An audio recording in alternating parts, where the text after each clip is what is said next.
பாமக நிறுவன தலைவர் ராமதாஸ் மற்றும் முதலமைச்சர் மு.க. ஸ்டாலின் கருத்து மோதல் குறித்து பாஜக எம்எல்ஏ வானதி ஸ்ரீனிவாசன் கருத்து தெரிவித்துள்ளார்.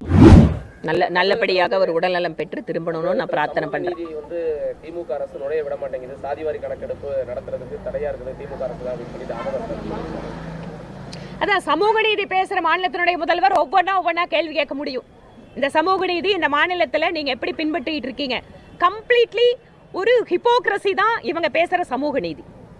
சாதிவாரி கணக்கெடுப்பு மாநில அரசு செய்யலாம், செய்ய முடியும், செய்வதற்கு இவர்களுக்கு மனமில்லை. அப்ப சமூக நீதி மத்திய அரசு எடுக்கட்டும் ஏன் சொல்றாங்க? அப்ப மட்டும் சமூக நீதியை பிரதமர் நரேந்திர மோடி அவர்கள் அமல்படுத்தணுமா? ஏன் தமிழ்நாடு கவர்மெண்ட் சாதிவாரி கணக்கெடுப்பு எடுக்க முடியாதா? இதெல்லாம் காதுல பூசுத்துற வேலை.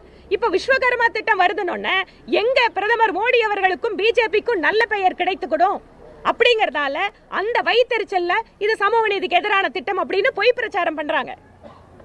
முற்றிலும் சமூக நீதிக்கு எதிரான ஒரு கட்சி இருக்க முடியும் என்றால் அது திராவிட முன்னேற்ற கழகம் தான். அவங்க பேசுறது அத்தனையும் வெறும் பிதற்றல், வெறும் வாய் வார்த்தை ஜாலம் தான். உண்மையான சமூக நீதி அங்க எதுவுமே கிடையாது. நன்றிங்க. செய்திகளை உள்ளது உள்ளபடி தெரிந்து கொள்ள ரெஃப்ளெக்ட் நியூஸை சப்ஸ்கிரைப் பண்ணுங்க.